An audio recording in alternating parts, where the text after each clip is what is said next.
తాకట్లో ఉన్న మీ బంగారాన్ని విడిపించి ఆ రోజు ఆన్లైన్ రేటుకి కొంటాం. Sharma gold company. అందరికీ నమస్కారం. నా పేరు మాధురి. మాఘ పౌర్ణిమకి సంబంధించి ఆసక్తికరమైన విషయాలు ఇప్పుడు శ్రవంతి గారి మాటల్లో విని తెలుసుకుందాం. నమస్కారం అండి. నమస్తే అమ్మా. మామూలుగానే మనకి పౌర్ణిమ అంటేనే ఒక విశిష్టత ఉంటుందండి. సో అలాంటిది మాఘ మాసంలో వచ్చే పౌర్ణమికి ఇంకా 1000 రెట్లు ఫలితం ఉంటుంది అని చెప్పేసి అనిపిస్తుంది. మరి మీ మాటల్లో మేము తెలుసుకుంటామండి. మాఘము అని అంటే పాపము లేనిది అని మనం చెప్పుకున్నాం.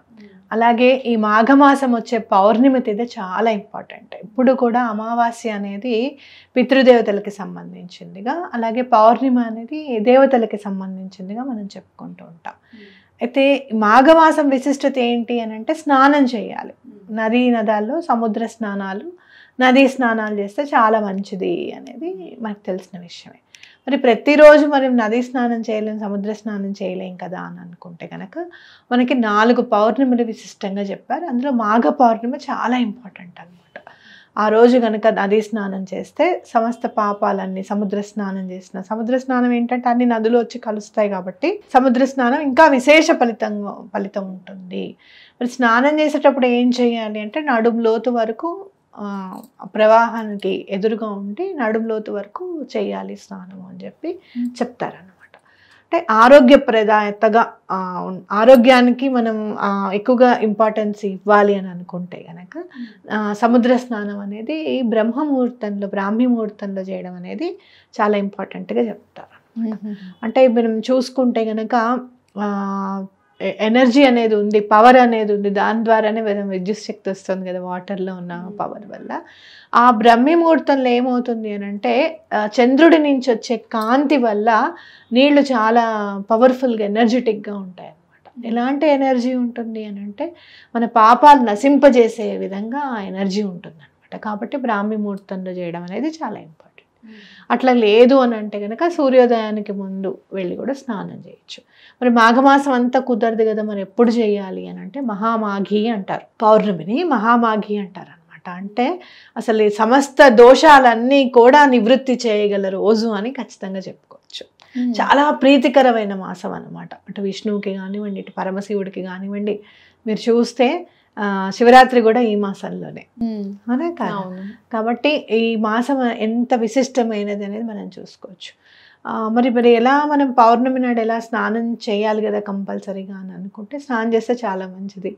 లేదు అంటే కనుక నర్మదా, సింధు, కావేరి అన్నీ, గౌతమి, గంగా, గోదావరి అన్నీ తలుచుకొని అమ్మ నువ్వే ఇక్కడ మాకు నీళ్ళు అనేది అందించగలుగుతున్నావు, నీ వల్లనే, నీ అనుగ్రహం వల్లనే అని అనుకొని దండం పెట్టుకొని ఒక కాపర్ చెంబులో నీళ్ళు పెట్టుకొని అవి కూడా వాటితో కూడా ఇక స్నానం చేయాల్సిందే. ఇంకా అందరం వెళ్ళడం కుదరట్లేదు అని అనుకుంటే కాస్త నిజంగా ఇప్పుడు ఇలాంటి టైంలో అనిపిస్తుంది ఆ చుట్టుపక్కల ప్రాంతాల్లో ఉన్న వాళ్ళు ఎంత అదృష్టవంతులా అని చెప్పేసి.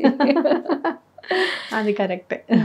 అలాగే ఇంకా కుంభమేళ, మహాకుంభమేళ కూడా వచ్చింది కాబట్టి ఈ టైంలో ఇంకా వెళ్తే ఇంకా చాలా విశేషమైన ఫలితం ఉంటుంది.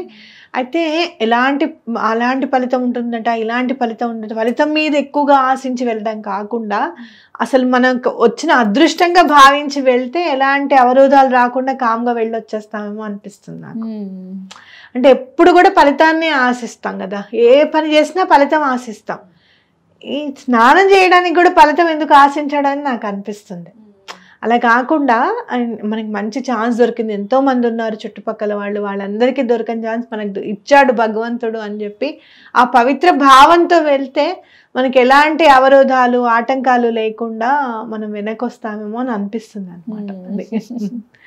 కాబట్టి అట్లా ఈ మహామాఘిని అలా మనం ఉపయోగించుకోవచ్చు. అలాగే మీరు ఎవరిదైనా ఆరాధన చేయాలి అనుకుంటే కనుక లలిత అమ్మవారి పూజ చేసుకుంటే మాఘ పౌర్ణమి రోజు చాలా మంచిది. అమ్మవారికి 33 దీపాలు వెలిగించి చక్కగా లలితా సహస్రనామం చదువుకుంటే చాలా మంచిది అనమాట. అంటే ఏ సమయంలో చేయాలంటారు? రాత్రి పూట చేయాలి. ఓకే. ఇంకా 7:30 అవుతుందని అన్నీ అరేంజ్ చేసేసుకొని కూర్చొని 9 సార్లు చదవాలి లలితా పారాయణం. ఈ మాఘ పౌర్ణమి రోజు నాడు కనుక స్టార్ట్ చేసి ప్రతి పౌర్ణమికి మీరు చదివితే అట్లా 11 పౌర్ణములు, 12 పౌర్ణములు చదివితే చాలా మంచిది అనమాట. అమ్మవారిది లలితా సహస్రం 9 సార్లు చదవాలి. అలా మేము చదవలేము అని అనుకుంటే కనుక లలిత అమ్మవారిది అష్టోత్తర నామాలు ఉంటాయి, అవి చాలా బాగుంటాయి. అసలు అవి కూడా చదివితే దాని ఫలితం కూడా మనకు అర్థమైపోతుంది. అవన్నీ చదువుకోవచ్చు అనమాట. అయితే అమ్మవారికి నైవేద్యంగా పచ్చి పాలు, దానిలో కొంచెం ఎలాచి వేసి నైవేద్యంగా పెట్టాలన్నమాట చంద్రుడి దగ్గర. ఓకే. పైన ఆరు బయట కూర్చొని చేసుకోవాలి. అలా కుదరదు అనుకున్న వాళ్ళు పైన టెర్రస్ పైన కుదరలేదు అని అనుకుంటే కనుక మీరు ఎక్కడన్నా బాల్కనీలో అన్నా కూర్చుని చదువుకోవచ్చు అనమాట. అలాగే పచ్చి పాలు నైవేద్యంగా సమర్పించాలి. పచ్చి పాలు ఎలాచి వేయాలి, ఇలాచి కూడా వేసి, యాలకలు అంటారు, యాలకలు వేయాలన్నమాట. ఒక 5-6 యాలకలు వేసి నైవేద్యంగా పెట్టి అదే మనం తెల్లవారు అలా వదిలేసేయాలి పాలని. అలా వదిలేసి నెక్స్ట్ డే మనం ఆ పాలను స్వీకరించాలన్నమాట. ఓకే.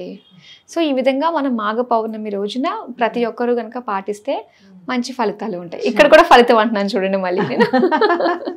అంటే మనం మీరే కాదు, నేనైనా సరే ఏం అడగద్దని అనుకుంటూ పిల్ల ఎగ్జామ్స్, శ్రీవారి ప్రమోషన్ ఏదో ఒకటి గుర్తుకొస్తుంది మనకి, తప్పదు. అలా దండం పెట్టుకోవడంలో తప్పని నేను అనను. కానీ ప్రతిదానికి అంటే గివ్ అండ్ టేక్ ప్రొసీజర్గా కాకుండా మనం ఇస్తున్నాం. భగవంతుడు ఏది ఇస్తే అది అనేది మనం గుర్తుపెట్టుకోవాలి. భగవంతుడు చాలా మంచివాట, అడిగింది ఇస్తాట, అడగకపోతే అన్నీ ఇస్తాట. ఇది లాజిక్, ఇది గుర్తుపెట్టుకోవాలి. ఇది గుర్తుపెట్టుకోవాలి అనమాట. అప్పుడు ఏంటంటే వాళ్ళ ఆ పూజ మీద, వారి పాదాల మీదే మన దృష్టి ధ్యాస అంతా ఉంటుంది. చేశాం కదా ఇంకా ఆయన ఇచ్చేస్తాడు అనే నమ్మకం ఉంది చూసారా, అది చాలా బలీయమైనది అనమాట. మనం అడిగితేనే కాదు, ఆయన ఇచ్చేస్తాడు. ఆయనకి తెలీదా ఏమిటి మనకి ఏం కావాలో అని అనుకున్నప్పుడు ఎటువంటి పరిస్థితుల్లోనూ ధర్మబద్ధమైనది అడగడానికిను ధర్మ మార్గంలో నడవడానికి కూడా అవకాశం ఉంటుంది అనమాట. చాలా చక్కగా తెలియజేశారండి. మాఘ పూర్ణిమకి సంబంధించి మనం ఏ విధంగా పూజ చేసుకోవాలన్న విషయాలు తెలియజేసినందుకు ధన్యవాదాలు. చూసారు కదా, మాఘ పూర్ణిమ రోజు మనం చంద్రుణ్ణి ఏ విధంగా ఆరాధించి లలితా సహస్రనామాలు చదువుకోవాలన్న విషయాలు మనకి శ్రవంతి గారు తెలియజేశారు. మరి ఇది వాటి కార్యక్రమం. మరో కార్యక్రమంతో మళ్ళీ మీ ముందుకు ఉంటాం. అంతవరకు సెలవు, నమస్తే.